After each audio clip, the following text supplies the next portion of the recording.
In Fallout 3, there are quite a few ways to take damage, whether that's getting bonked by a sledgehammer-wielding super mutant or blowing yourself up with a grenade. But what if all damage killed you? Is it possible to beat Fallout 3 on 1 HP? I start the game at my birth. I named myself Pistol Shrimp because I couldn't think of a name, and this tattoo lives rent-free in my mind. I then finish crafting the perfect character. My dad learns me how to walk, then leaves. I escape and use the Your Special book to set my special stats. I dump endurance because there's no point in having it, before ignoring my dad as he gives me plot progression. It's my birthday. This old lady gives me a sweet roll. Butch tries to take it from me. I tell him no and try to fight him, before immediately remembering that my bones are held together by hopes and dreams and running away. My dad and I sneak off to the reactor where he gives me a BB gun that I use to pelt Jonas in the back of the head till he goes limp. Guess it's just one of those days. Shoot the targets, kill the roach, grow up some more. My dad grew claws in between this flashback and the last, set my health to 1, and tried to fight Butch again. Win as well as you would guess. I then took the goat and picked small guns, speech, and medicine as my skills, despite the fact that medicine helps you heal better and I don't have health to heal. This next section sucked because there are guards and rad roaches all over the vault. Not to mention the BB gun is a particularly awful weapon, so it took me twice as long to escape. Anyway, Amada tells me my dad escaped and hers went crazy. I then finally get my revenge on Butch.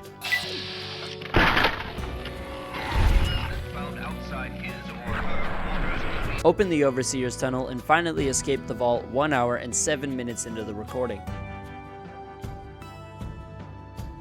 Okay, a few things about being in the Capital Wasteland with 1 hit point. Number 1, Stimpaks are now useless. Number 2, everything can and will kill you, including trash. I died to a barrel at some point, I don't want to talk about it.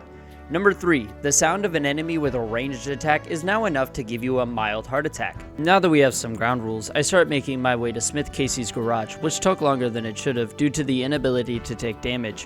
When I finally make it there, I make this mole rat jump for joy and enter a simulation, much like the one we all live in real life. Yes, I'm talking to you, Andy. Anyways, once inside, Betty tells me to make Timmy cry, so I punch him in the face and he kicked my ass.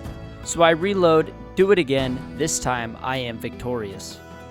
I then cause a divorce and used a computer to spawn an army of communists. I escape and say hi to my dad, who sends me to Rivet City, which is all the way on the other side of the map. In my notes, it says twice back-to-back lines, I died a lot and I died a lot again. This journey was not fun. I go back to Megaton to stock up on supplies and head for Rivet City. I meet some kid who tells me monsters are taking over his town, and I tell him I'll help him save his dad. I never do. I am faced with my first challenge, Fire Ants. Keep in mind this is my first time really playing Fallout 3 because this is the first time I've gotten it to really run properly. Also, why did nobody tell me they spit fire? This just seems like something that would have been told to me at some point, especially because I hang out in the niche that plays these games this way and has put hundreds of thousands of hours into the game collectively. I feel like I would have known this. How did I not know this? Anyway, after that rant nobody listened to, I try to make my way through, but I quickly learned that fire ants are bad for my health, before tucking my tail between my legs and running away to new pastures with the same dead grass. This path was safer for all of like 15 seconds before I start running into raiders, and the thing about raiders is they have guns, and the thing about guns is that they shoot bullets, and the thing about bullets is that they are extremely detrimental to my being alive. All of that goes to say I died a lot, but this is not the I died a lot from the notes. No. Those are two very specific scenarios that we will get into later. I continue through the Capital Wasteland, operating under the motto shoot first and ask questions later because I didn't have the health to take any chances. Remember when I said that we would go over the I died a lot scenarios? Well, now is that time, so buckle up because we gotta get past this bridge with a guard and a turret. I tried killing them, it doesn't work very well. I tried sneaking past them, but me trying to sneak is like a hippo doing ballet. It's loud, it's clumsy, and mildly entertaining that they thought they could do it in the first place.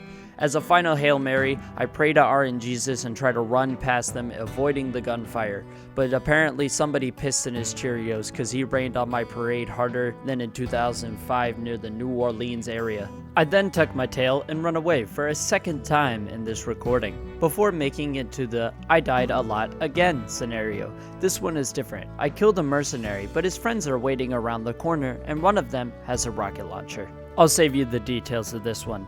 I, for no reason, try to fight these mercenaries for about 20 minutes before I give up and run away again. I arrive at the Citadel where I watch the Brotherhood of Steel take care of some super mutants before discovering the location for experience points and finally arriving at Rivet City at the end of a 3-hour long recording.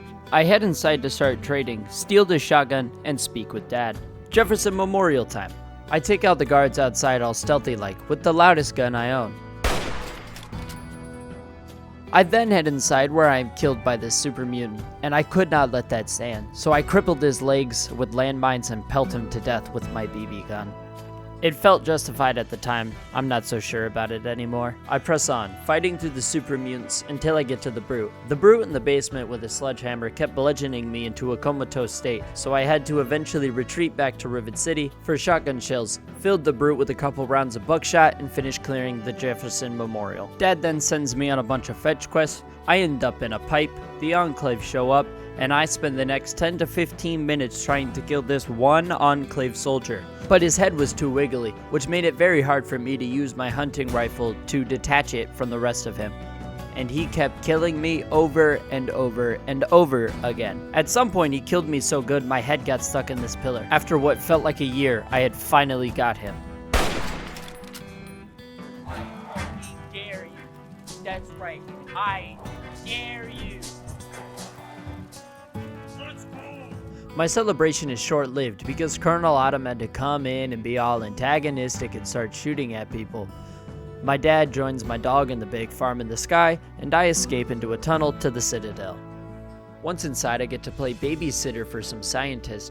I use my hunting rifle to make abstract art using Enclave soldiers' brain matter, kill some ghouls, and then make it to the Citadel. Also, I'm pretty sure that other than Dr. Lee, one other member of Project Purity survived, and I like those odds.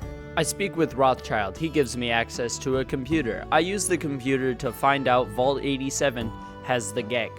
I tell Rothschild about my findings, and he tells me there is a lethal amount of radiation at the entrance of Vault 87.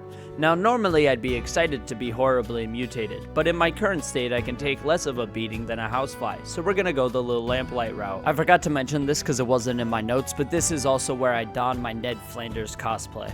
Upon reaching Little Lamplight, I failed to get access to the city, so it's off to Paradise Falls to save some kids. Never mind, fuck them kids. We just leveled up and I got the Child at Heart perk granting me access to Little Lamplight. Once inside, I have the mayor open the gate to Murder Pass, and I die a lot. Seems to be the theme of today's episode. Fight through some super mutants until I get to Vault 87, where I fight through more super mutants. After a little while, I get to the point in Vault 87 where these two super mutants come through these doors when you enter the next area, and they were a pain. Less so than the one Enclave soldier, because super mutants are very big targets. And with my trusty shotgun that I stole, I make it past and keep moving to the Gake. I freed Fox, and he took care of all the super mutants in my way, grabbed the Gake, and I was kidnapped by the Enclave. I wake up in a jail cell and Colonel Seasons asked me for a purifier code. I lied, then the president summons me to his office, telling the Enclave soldiers not to interfere. Colonel Autumn vetoed that decision, and I had to fight through the Enclave base. Killed one of the Project Purity scientists because I could. Make it to the president, convince it to self-destruct, and escape the Enclave base, where Fox is waiting for me. This is why we stand Fox. I asked him to make me the happiest lone wanderer in the world and join my team. He said yes, and we head back to the Citadel. I tell Elder Lyons that I lost the Gake, but also blew up Raven Rock.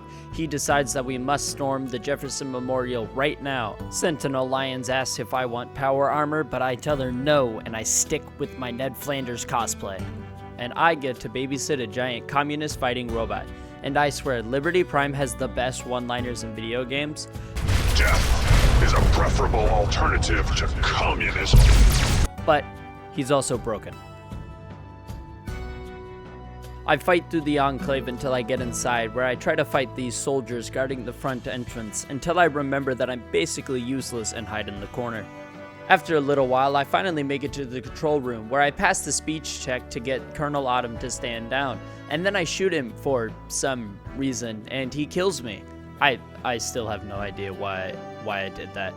Anyway, I reload, kill him, and then send Sentinel Lions in to turn on the Purifier and beat Fallout 3 on 1 HP. If you enjoyed today's episode, make sure to leave a like, and while you're at it, please consider subscribing. It's free and it helps me a lot, and as always, thank you for watching.